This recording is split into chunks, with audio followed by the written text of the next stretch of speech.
Welcome back, Chappelle. Welcome back to it. Welcome back to your flipped classroom where we're going to pick right where we left off in class talking about the rise of the Renaissance, right? So we started talking about the Renaissance in class. We reviewed a lot of stuff about the Renaissance in class today, right? We talked about the reason why it started in Italy. We talked about the three famous cities that it started in. We talked about the resurgence of Greek and Roman values, and we talked, of course, about that big concept, the idea that Renaissance means rebirth, right? We talked about, of course, what it means in French, and that rebirth concept is going to be the reemergence of the ideas of the Greeks and Romans, right? Y'all did such a good job reviewing this stuff, B period, C period, F period, all killed it today. I was very, very impressed, right? Now, the big thing about it that you need to understand, though, is we're now getting into the nitty-gritty of the Renaissance. We're getting into the understandings of why these thinkers did this, why this is such an important movement throughout history, what this is going to lead to, the effects of it, the causes of it, stuff like that. We're going to talk about why did this happen in Italy, and et cetera, et cetera, et cetera. But the number one thing that we have to discuss before we can discuss anything else is the concept known as humanism, right? Now, this is a very hard thing to explain, and if you want a way to actually understand it a little bit, go chat with some of my AP kids, right? I know for a fact that a lot of my AP kids understand the concept of humanism very, very well. They get it, they understand it, they got it, they vibe with it. If you need somebody that's not me explaining it to you, ask one of those guys, right? So the big thing about it, though, is it's all about the Renaissance. Humanism is the most important term that comes down when you're actually studying the concept and the growth of the Renaissance, right? That rebirth aspect. Because let's take a gander real quick at the Middle Ages, right? When we're jumping back into the Middle Ages, when we're looking at the Middle Ages, you got to understand that the smartest people in Western Europe worked in the church, right? They all worked in the church. They read and studied Latin manuscripts and different elements of the Bible and the works of the apostles that were written in either Latin or Aramaic. They studied different versions of the Bible, and they synthesized it into some different educational tools that they would then use at Mass, right? So the big thing you need to understand is most universities are going to grow out of Catholic monasteries, right? All the smartest people in the Western European realm at the time of the Middle Ages worked in the church, right? But now we have money to pay people to be intelligent, right? The Renaissance is bringing in more money. It's bringing in more youth and more funds and more trade and more cultural diffusion and all these other different things. And so people are getting much smarter. And because of that, well, the money didn't make them smarter, but now you can pay people to be smart, right? Exactly, right? So we're now branching out, and that's going to bring rise to a very important concept called humanism, right? And humanism is the idea and the study of worldly subjects, right? Get out of the church, get out of all those things, get out of just the text of the Bible. Let's start reading and translating some of the ideas of the Greeks and Romans that were alive even before Christ, right? Let's start studying science again. Let's start looking at experimentation. Let's look at how Aristotle looked at the world and try to figure out why the world works the way that it does, right? Let's all become smarter and more intelligent, and let that have an effect on our society as a whole, right? So the thing about it is the humanism is the study of these worldly concepts, right? Of secular things, of understanding. And one of the best ways to actually teach this humanist perspective is using the journals of Leonardo da Vinci, right? So for example, right here, that is a page taken directly from one of the journals of Leonardo da Vinci. It's all written completely in code and also in backwards, right? In backwards. He wrote it backwards. He actually had to put a mirror in the middle of the binding of the entire book and actually had to read it the other way, right? He was a genius. He was a very, very smart individual, and he was a Renaissance man, right? Because he's a humanist. He wanted to know, what does a child look like when it's inside of the mother during pregnancy and stuff like that, right? So what he did is he actually exhumed a body and performed an autopsy on it, which at the time was illegal, right? This was an illegal action at the time because it was illegal to actually take or do anything to a dead body until it had its last rites, and then of course was buried later on in a Christian ceremony. But the thing about it is he came across this body, and this woman was pregnant, so both the mother and the child died, right? So he then did an autopsy on it, cut and opened up the woman, and actually saw the way that the baby was clutched in there and actually curled up inside the womb of the mother.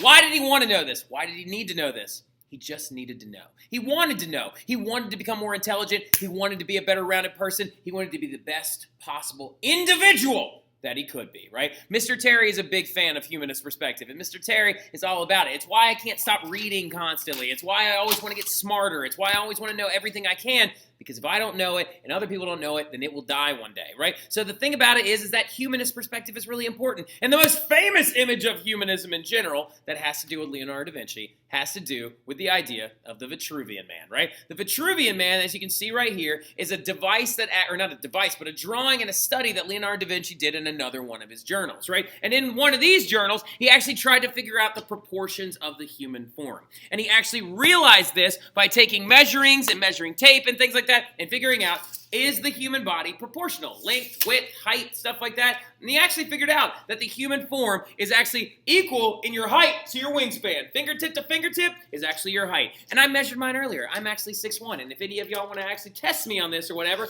I literally am apparently like 6'1". I thought I was 6'2", but I'm like 6'1 and a half. We round up here. Now, the big thing about it, though, in general, is also the same one is your foot. So we're going to do this one real fast. So if Mr. Terry is going to pull up this disgusting, nasty foot and stuff like that, as you can see right there. And if you actually take a measurement of your foot, you can actually see mine right here is about 10.5 inches long, right? Like, so if I actually take that and measure my foot will be the same distance as it is right here on my forearm, right? Right here on my forearm is yet again 10.5 inches long, right? Just like that, right? This distance from wrist to like the indent of your elbow or your elbow right there, that is how big your foot is, right? So you can even test it too. I'm not even kidding. You can actually literally just go like this. Like, so, like, see? Like, so, like, that's how big my foot is. Like, so, like, and he actually figured that out using the Vitruvian Man, right? Why is it called the Vitruvian Man? Because it was the proportions of the human anatomy and the human body that was written down by Vitruvius, a Roman philosopher that was alive before Christ, right? So as you can see, this is that resurgence of the ideas and the mindset of the Romans, right? So the big thing is, like I said, if you want to test it, come on in. I got this tape measure, and I'll prove you wrong. All right, so now, like, the big thing about it, though, in general, is this is most visible in art. Why do we talk so much about art when we talk about the Renaissance? Why are y'all doing all these presentations on all this art? Because it's important, right? It's important for y'all to understand the growth of art and the use of it as a symbol of the Renaissance and the rebirth of intelligence and high fluidity economic systems in Europe at this time. Now, the thing about it is this is oftentimes also referred to as the Italian Renaissance, right? It's also sometimes known as the Italian Renaissance, but why Italy? We talked about some big cities, right? We talked about Venice and Milan and Florence and places like that. But why? Why Italy, right? And we got 6 reasons why Italy, right? Well, big one, the earliest 3 reasons why it's Italy is, well, one, Italy was home to the former Roman Empire, right? Literally, the Romans, the ideas that they came up with is the basis of the Renaissance. Them and the Greeks as well. And the Romans actually took over the Greeks before the Romans themselves would end up falling in 476, right? As every one of you needs to know. And the other big thing that you need to understand is that Italy was that location, right? The city of Rome, all of its ancient artifacts, its ruins, its things are still there in good condition for study, right? And because of that, you had Rome, a culturally diffused area, a city that had different gifts from all over the empire that they had taken over. So it was an area, a center, a nexus of intelligence, if you will. And that's why they were able to make such large and grandiose buildings like the Circus Maximus and the Colosseum. But those things to this day are sitting there, and we can go and study them and figure out how the Romans made them, right? Which is another big reason why Italy, of course, is the home to the entire Renaissance, right? Another big thing, Italy is a center of trade, right? When you actually look at a map of Italy and stuff like that, it is right smack dab in the middle of this entire Mediterranean Sea. And since it's in the middle of the Mediterranean Sea, you can access products from all other sides of it, right? Venice is going to be the big one that actually brings things in from the Byzantine and the Ottoman Empire that's coming in from that Eastern Golden Age, right? All that stuff coming from the Monsoon Marketplace, the salt, the gold, the silver, the spices, the silks, the scientific advancement, the trading, the accounting, the mathematics. It's all coming in through the ports of Italy because it's a center for trade. Now, are there other reasons, though, as well, that Italy is the home of the Italian Renaissance? Well, yeah, there's a bunch of other ones, right? So we've got 3 more as well. The Papal States is a big reason why Italy is the home of the Italian Renaissance. The Papal States is that little center section where Rome is, right? It's that center section that's ruled over by the Pope himself, right? It's that area right smack in the middle where the Pope would rule almost like a king and stuff like that. And then, think about this, y'all. The Papal States is making a buttload of money right now. Buttloads of money. I need y'all to, like, highlight that, circle that. It's pretty important, all right? It's a historical term. So, like, now, the big thing about it, though, in general, is you have to understand, looking at this, how does the church make their money? Oh, that's a great answer over there, Amelia. They make it from the tithe, right? The tithe, that 10% tax. Now, it's important to understand and know, though, that tithe, that 10% tax, it's 10%. It's not a flat rate. So as money is coming back into Europe and trade is coming back into Europe and guilds are making more money in Europe, well, it's a percentage. So as people make more money, that means the church is collecting more money, right? And because of that, the Papal States is becoming very, very wealthy. And so some of your earliest art benefactors and some of your earliest art pay-for-ers and some of your earliest art patrons are going to be people associated with the Papal States, right? You're going to see, for example, the Sistine Chapel ceiling. is painted on the ceiling of a building in Rome, right? St. Peter's Basilica has a massive dome on it that was designed by Michelangelo himself, and it was actually focused in Rome, right? Some of your earliest leather figures, like Ghirlandaio, painted all this stuff on the walls around Rome. You're gonna see some of the churches are gonna be the nexus of a lot of these different artworks that are popping up because they were making so much money. If you have the School of Athens, painted in the papal apartments, right? All that stuff, lots of money, right? The European continents also, their center for banking, right down in Florence, right? Most of the banks that were being started in Europe by this point were being started in Italy, right? So speaking of that, though, if Italy has a wealthy church, wealthy families, wealthy cities, and wealthy people that are all walking around now spending their money on stuff like art to try to show off their wealth, well, that means we got some patrons on our hands, right? Patrons, who they are, what they are, is they are financial supporters of art. They finance the Renaissance, right? So let's take 2 seconds to think about how this works, okay? So during the Middle Ages, okay, during this unit, you need to be able to pop back and forth, back and forth, back and forth, right? So during the Middle Ages, if you were super wealthy, how did you show off your wealth? Well, you could have a very large estate, maybe a big house and stuff like that. A lot of people during the Middle Ages as well would spend money on things like armor, right? Because that was very, very expensive, and it was kind of an image of your noble fighting in military engagements or the Crusades or whatever. And then also you maybe spent it on tapestries or maybe on your friends, right? But the thing about it is now as we're getting into the Renaissance, these rich people want to spend money on art. They want to spend money on buildings. They want to spend money on stuff that will last far after they are dead, and they want to use it, and they want to show it to people when they come over to their house, right? For example, right behind me, I have some artworks right here, right? I love being able to point to these and being like, oh, this is a Pablo Picasso. This is from his blue period right here, and this is actually Man with Guitar and stuff like that, blah, blah, blah, blah, blah, blah, blah. I love being able to talk about that. Would Mr. Terry love it even more if this was the real thing and not a poster? You darn right he was, right? And he would use that to try and show off his wealth, right? So the patrons are the people paying for this artwork, right? Paying for this stuff, making money so they can buy more of this, right? Because that's the thing about it. These Renaissance artists just didn't sit there and be like, I want to pay things just for fun. So let's use an example of a patron family, right? The most famous patron family out of all of them is probably none other known than the Medici family. And it's Medici, it's not Medici. And I know a lot about these people because of this book I read about them, right? The Medici are a very powerful banking family. And they were the rulers, informal and formal rulers of Florence for over 300 years, right? And so the thing about it that you need to understand is why were the Medici so wealthy? Why were they so strong? Why were they able to take over in Florence? A lot of it has to do with the fact that they created the very first banks there, right? They created this concept that we talked about in class, right? This concept where we're like, oh, well, if you give a bank money, what do they do with it? Well, they spend it and they use it, right? And then what they're hoping that happens is just that not all of y'all show up on the exact same day and ask for it back, right? And for the Medici family, that never happened, right? So they literally owned and funded one of the most powerful banks in Europe. And because of the massive amount of money that they're getting, they spend it on art, right? A huge amount of it gets spent on art. If you have the Birth of Venus in this class, that's paid for by a Medici. If you have a Primavera, that's paid for by a Medici. If you have several other different items throughout all of these different works, if you have Perseus holding the head of Medusa, it's paid for by a Medici, right? They are the ones who bought it. If you have the David, paid for by a Medici. Well, after the fact, after it was made in the first place. But looking at this entire thing, this series of different rulers of Florence made so much money off those banks that they actually financed and funded all this art. The biggest one that was ever done is this guy right here, actually. His name is Lorenzo Medici, also known as Il Magnifico, right? Was actually the name that they called him, or the Magnificent. He actually allowed, Michelangelo to live in his house for a short amount of time. So, going into it as well, though, also, a couple of those guys are going to become popes, and they're going to also fund projects that are going on in the papal states, right?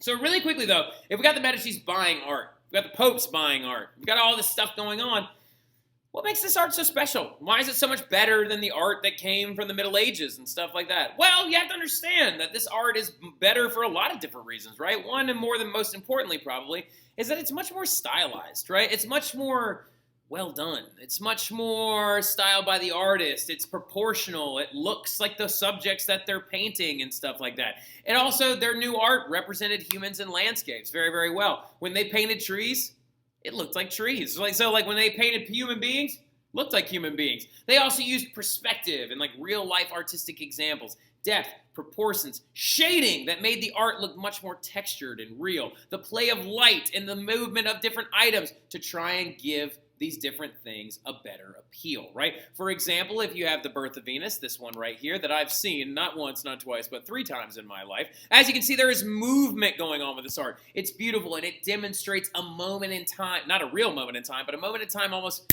captured like a photograph, right? It's not static like this is, right? This right here is art from the Middle Ages, okay? Art from the Middle Ages is two-dimensional. There's very limited amounts of shading. It also almost always is religious themes are hung up in churches, which granted, during the Renaissance, there was a lot of stuff made in churches and hung up in churches. But as you can tell as well, Mary and Christ don't look very real. This looks like a miniature version of an adult, and Mary has really big eyeballs and a very strange shaped face, right? That's art from the Middle Ages. Same thing right here as well. This is art from the Middle Ages, a two-dimensional, very flat drawing where everyone has the exact same face. So you know what I'm talking about? Whereas sculptors are going to be coming back around, and they hadn't been seen since Rome, right? Look at this bad boy right here. That sculpture is a sculpture of Augustus. It's in the Vatican City. I've seen that as well. And so, like, the big thing about it is, though, is this sculpture, this beautiful, massive sculpture, right, of Augustus is made in ancient Rome, right? If this was made in ancient Rome, then did they make many sculptures in the Middle Ages? No, they didn't.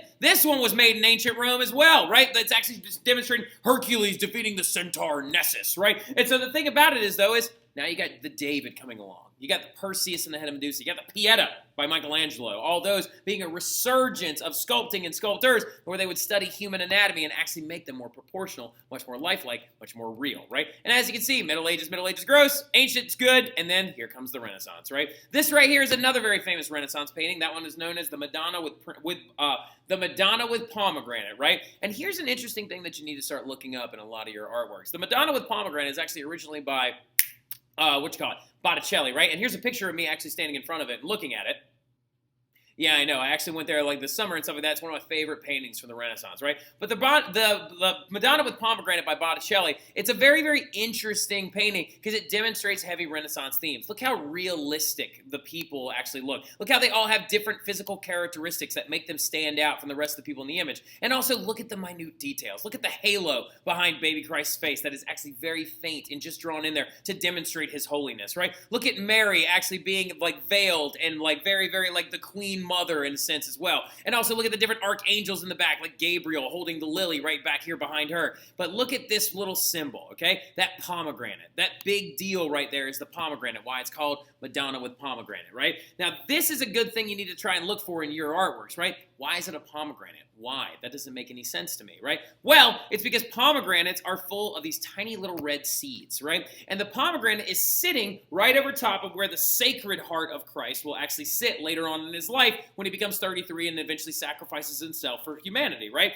And so instead of having a Sacred Heart, because this baby has not actually sacrificed himself for the good of humanity yet, Mary is holding that pomegranate over where the Sacred Heart will go. And the individual little red seeds represent the drops of blood that this baby will one day shed to save mankind, right? So that right there is a symbol that's used in Renaissance artwork. You didn't see that stuff in the Middle Ages, right? Architecture is going to become another really big thing as well, right? Architecture is going to get away from Gothic, pointy, aggressive stained glass and stuff like that, and it's going to start moving more towards clean lines, right? So for example, this right here is a Gothic cathedral. Look at them flying buttresses. Look at these stained glass looking windows. Look at those rose windows. Look at these points that come up everywhere. It's very aggressive. It's very intense. And that is the elements of Gothic architecture that can be seen in this building. Whereas, look at this guy right here. This is the Duomo.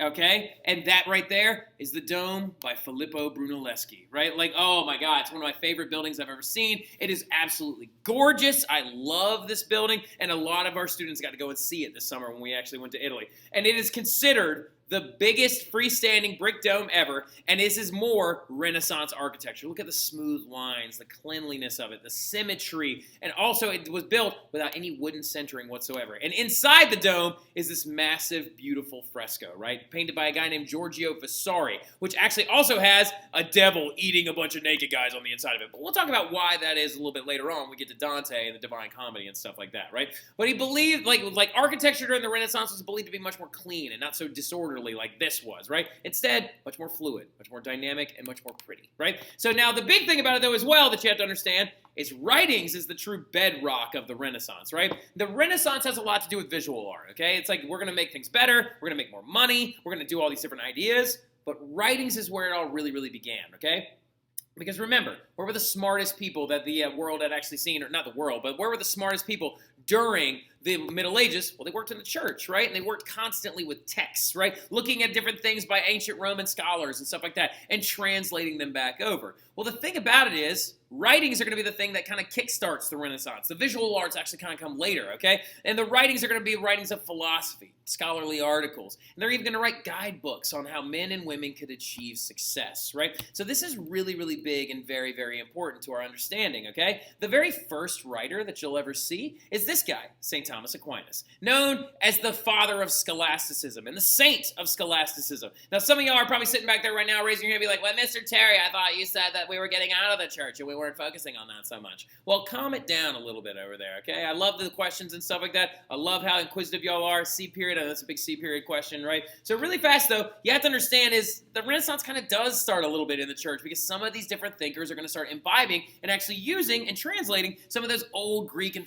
Greek philosophical texts, right? So St. Thomas Aquinas, for example, loved Aristotle's work, right? He loved to read on Aristotle's ideas on like men and women and the setup of the universe and the classification of animals and stuff like that. And he tries to take this idea of empirical learning and apply it to his own studies, right? Now, he was alive during the late Middle Ages. Around 1225 is when he's going to do most of his work. So the Renaissance truly began like all the way back in the late Middle Ages. Maybe disrupted a little bit by like the plague and like some wars and stuff like that. But he is going to bring back the rebirthing of Aristotle's ideas and brought back major intelligence. One of the biggest things that he actually struggled with was a debate on the soul, right? One of the things that St. Thomas Aquinas comes up with, he has a very, very large debate about it with himself in one of his books, is he's trying to figure out is the soul is what is known as corporeal, right? Corporeal means does the soul exist in this place, in this plane that we live, or does our soul exist outside of this, right? Does it exist closer to heaven or closer to the world in the chair that I'm sitting in right now, right? And so he debated these different ideas with himself,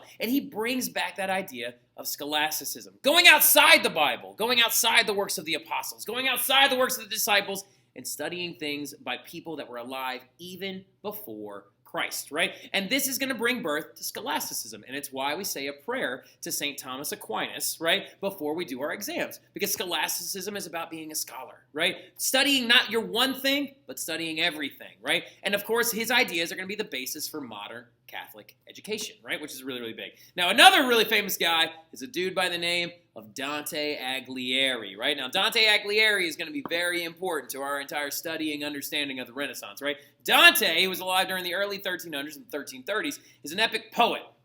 Now, we got a couple things extra to write that are not on this screen right now, okay? But he brings back literature, okay, for the very first time at the very end of the Middle Ages, right? Literature hadn't really been seen since the fall of Greece and Rome, right? What I mean by literature is like fiction. Words and like stories and ideas that were made up by somebody just for someone's pure and sheer entertainment, right? So Dante is very, very famous for writing his most famous work known as the Divine Comedy. Now, here's a really important thing about it that you need to write this word down. It's going to be on your quiz.